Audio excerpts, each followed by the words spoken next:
одразу ж увійшла у вік ключових, найважніших залежних партнерів Незалежної Республіки Білорусь. Deutsche Botschaft ist eine der ersten, die nach Minsk gekommen sind.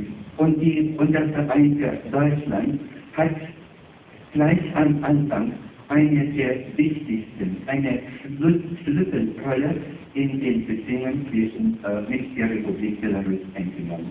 За эти 2 десятилетия наши глубоковые дочинения переживали разные периоды. И не заўсёды, магчыма, развіваліся так, як гэта хацелі абодва бакі. In diesen 2 Jahrzehnten haben unsere bilateralen Beziehungen verschiedene Zeiten erlebt. Manchmal war es nicht so, wie es vielleicht die beiden Seiten sich wünschen würden. Але сёння я ўпэўнена, што нам трэба разам глядзець у будучыню. Глядзець у будучыню, таму што гэтаму нас вучаць урокі з нашай агульнай гісторыі. Aber heute bin ich zuversichtlich, dass wir gemeinsam in die Zukunft schauen müssen. In die Zukunft, weil das auch die Lehren unserer gemeinsamen Geschichte lehren. Трэба глядзець у будучыню, таму што існуюць імператывы эканамічнага і культурнага супрацоўніцтва. Wir müssen in die Zukunft schauen, weil es Imperative der wirtschaftlichen und kulturellen Zusammenarbeit gibt. І апошняе, але, на мою думку, самое важное и самое значное, это то, что и немцы, и белорусы, мы живем у единой европейской семьи народов. Und das, was uns liegt, das Wichtigste ist, dass wir, Deutsche und Belarussen, in einem Europa leben. И мне вельмі приємно, що сьогоднішнє свято ми відзначаємо разом з новим недавно призначеним амбасадором Федеративної Республіки Германії Сподаром Маасом, і я його віншую з цієї нагоди.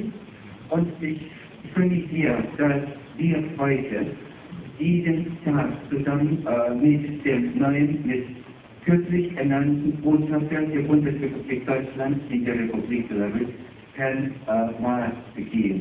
Ich gratuliere ihn herzlich zu dieser Ernennung. Я впевнена, що його вельми значний професійний досвід, що його енергія і мудрість здоїли сьогодні вельми важкий уклад у конструктивне розвиття співпрацівництва поміж нашими 2 європейськими країнами. Und ich bin zuversichtlich, dass seine professionelle Erfahrung, seine Energie und Weisheit einen gewichtigen Beitrag zur weiteren Entwicklung unserer bilateralen Beziehungen zwischen unseren beiden Ländern leisten wird.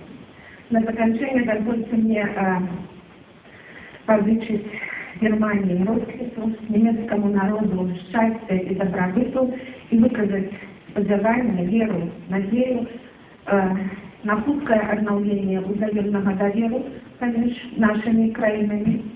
Und zum Schluss möchte ich Ihnen wünschen, Ihrem Land alles Liebe, das Gedeihen, Glück und Wohlergehen dem deutschen Volk und meine Hoffnung zum Ausdruck bringen auf eine baldige Erneuerung des gegenseitigen Vertrauens zwischen beiden Ländern. І бажати нашим народам плідного і конструктивного співпрацювання. Und unseren Völkern eine fruchtbare und konstruktive Zusammenarbeit wünschen. Herzlichen Glückwunsch zu Ihrem Feiertag.